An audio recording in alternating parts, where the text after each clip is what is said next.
Hello dear students. हमने discuss किए हैं कुछ टर्म्स रिगार्डिंग टर्म्स जो कल मैंने आपको बताया था। उन टर्म्स में कुछ और टर्म्स मैं बताऊंगा। जो डीएनए है ये एक मास्टर मॉलिक्यूल है। Master molecule, it is a master molecule which controls all the inheritable characters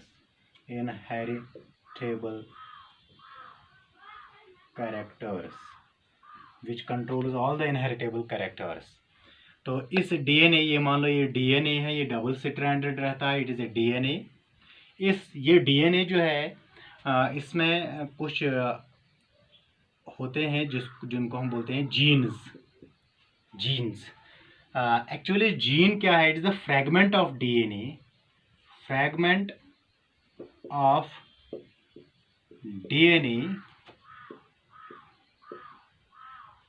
which is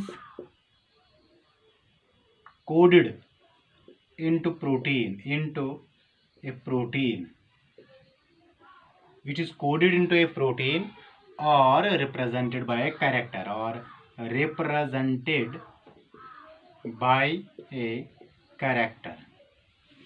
इसका ये मतलब है कि ये जो पूरा डीएनए है, ये पूरा डीएनए में, इस पूरे डीएनए से हमारे प्रोटीन्स नहीं बनते हैं या हमारे कैरेक्टर रिप्रेजेंट नहीं होते हैं, बल्कि किसी खास रीजन में। फॉर एग्जांपल यहाँ से यहाँ जो है हीमोग्लोबिन जो है, या colour of eyes for example, या structure of your nose, hair.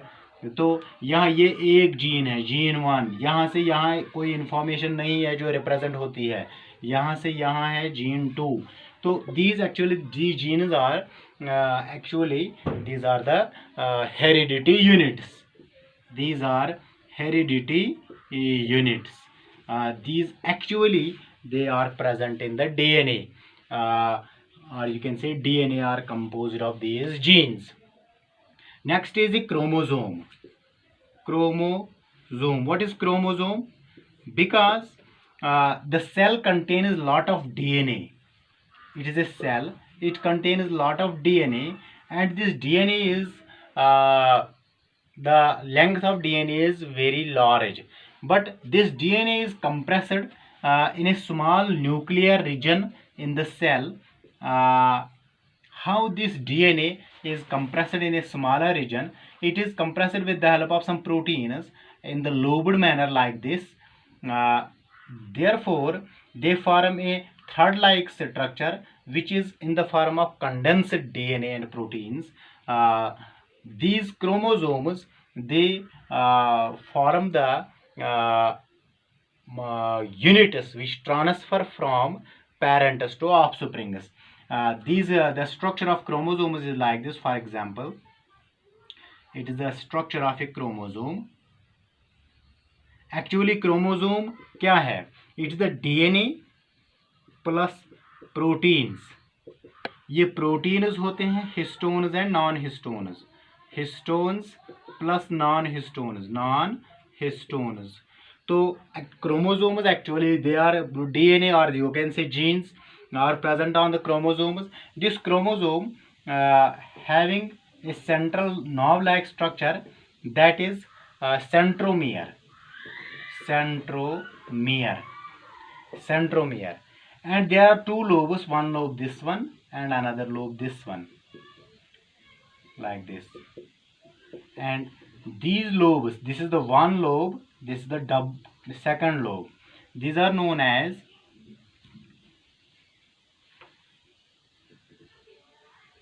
chromatids. These lobes, and the two lobes which are near to one another, like these 1 and 2, they are known as sister chromatids. और इस chromatid के अंदर जो DNA होता है और proteins होते हैं उसको हम बोलते हैं क्रोमैटिन। क्रोमेटिड के अंदर रहता है। तो इस क्रोमोसोम में मैं यहाँ पे फिर से बनाऊंगा ये क्रोमोसोम, ये मान लो लाइक दिस, ये क्रोमोसोम है। These two are sister chromatids, sister chromatids. ये आपस में डुप्लीकेट होते हैं। दैट मीन्स ये वाली जो है, ये वाली इसने कॉपी कर रखा है और बना दी है ये वाली लोब, दीज।